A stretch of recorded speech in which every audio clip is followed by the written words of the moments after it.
د دې ورمنې کومه دویمه زندگی دې سمه تقسیم کړه څه یا کربلا واقعې نه مخکې زندگی څه هغه د ټولو ښځو دپاره ضروري دی شوهرداري او خانهداري او بچهداري بالکل او د دې ورمنې کومه کربلا واقعې د بعد زندگی دی صحیح غا ډېره عظمت دې څرګندېږي د غه زندګۍ نه څه کله غه زندګي د مکسو غه سره بیا میل جول د کربلا مقدماتي څه کله سفر ته تیاریږي مثلا جی جی کربلا معرکه کله پیش کېږي حادثه پیش کېږي غه نه مخکې کومه لکه سفر به کله وځي بالکل همداسې نه د دې ورمنې عظمت څرګندېږي اهل بیتو سره د دې مینه د حضرت زهرا سلام الله علیها صحیح بچیو سره د دې مینه یا ولایت او امامت سره د دې مینه دی نه څرګندېږي نو غځې کې د دې دویمه کومه زندګي دی غه دې تېرېږي د اسلام تبلیغ کې الله اکبر د کربلا د شهداو پیغام رسونه صحیح دا د دې زندگی بس هدف یې دا و بالکل کربلا واقع د بعد بس د دې لکه مو ټولو ذمہ داری دی کربلا معرکه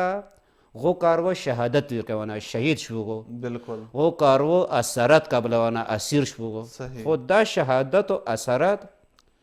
مو ټولو باندې مؤمنین او مؤمناتو باندې یو ذمہ داری مو باندې آیت کوي راولي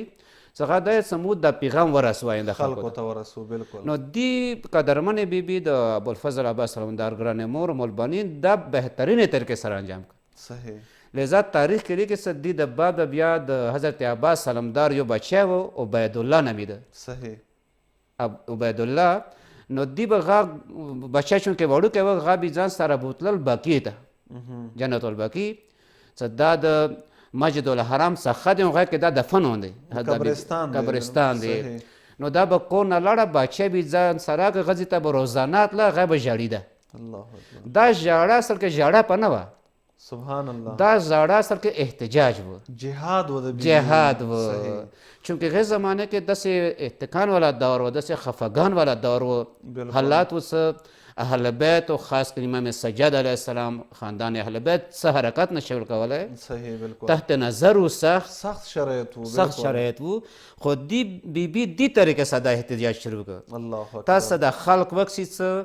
دا بچی د ویلې راولي دا بیبي د ویلې ژاړي دا شوي څه دي وشو څه دې طریقې سره به خلکو ته پیغام رسول صحیح حتی ما کتاب کې مطالعه کړ څه مروان څه د مدینه کې اوسېدل غام به ورڅه ژړېده بالکل تاریخ لیکلی لکه هغو زمانې خلق فرض کړ نه پوهېدو څه دا ژړه مقصد څه دی د دې بیبي د ژړا کې درد دوروه چې دښمن و هغه بیا هم ژړولو بیا یې ژړولو خو دا